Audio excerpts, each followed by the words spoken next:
एक बार गौतम बुद्ध एक शहर में प्रवास कर रहे थे। उनके साथ कुछ शिष्य भी थे।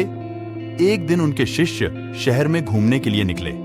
वे शहर में घूम ही रहे थे कि तभी शहर के कुछ लोगों ने उन्हें अपशब्द कहे।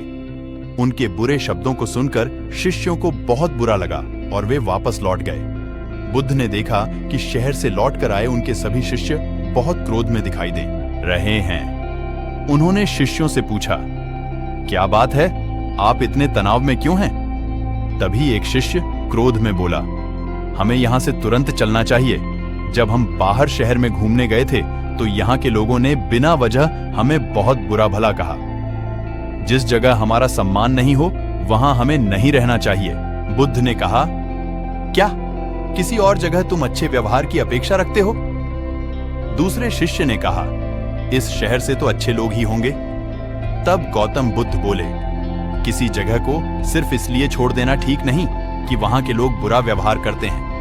हमें तो कुछ ऐसा करना चाहिए कि जिस स्थान पर भी जाएं, उस स्थान को तब तक नहीं छोड़ें जब तक अपनी अच्छाइयों से वहां के लोगों को सुधार न दें। हम जिस भी स्थान पर जाएं, वहां के लोगों का कुछ न कुछ भला करके ही वापस लौटें। बुद्ध ने कहा, जिस प्रकार युद्ध में बढ़ता हुआ हाथी चारों तरफ के तीर सहते हुए भी आगे बढ़ता जाता है, ठीक उसी तरह उत्तम व्यक्ति भी दूसरों के अपशब्दों को सहते हुए अच्छे कार्य करता रहता है।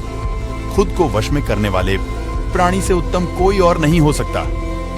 बुद्ध की बात शिष्यों को अच्छी तरह से समझ में आ गई और उन्होंने वहां से जाने का इरादा त्याग दिया। बुद्ध ने शिष्यों को समझाया कि अगर कोई व्यक्ति किसी काम में सफल होना चाहता है तो उसे कड़ी मेहनत करनी होती है, लेकिन कड़ी मेहनत के साथ ही स्वभाव में धैर्य होना भी जरूरी है। कभी कभी लंबे समय तक मेहनत करने के बाद ही सफलता मिल पाती है।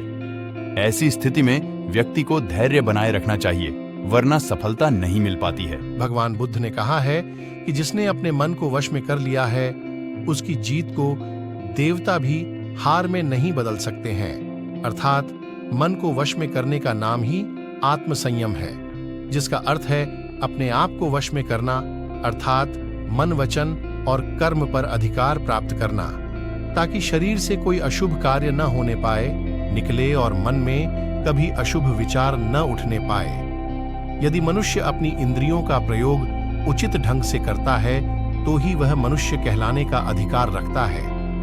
यदि उसका अपने मन पर अधिकार नहीं है, उचित और अनुचित का ज्ञान नहीं है, तो वह मनुष्य के पद से गिरकर अन्य योनियों में गिने जाने योग्य हो सकता है।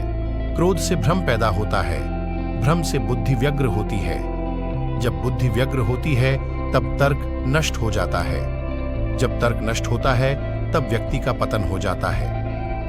आत्मा न तो जन्म लेती है, न कभी मरती है और ना ही इसे कभी जलाया जा सकता है।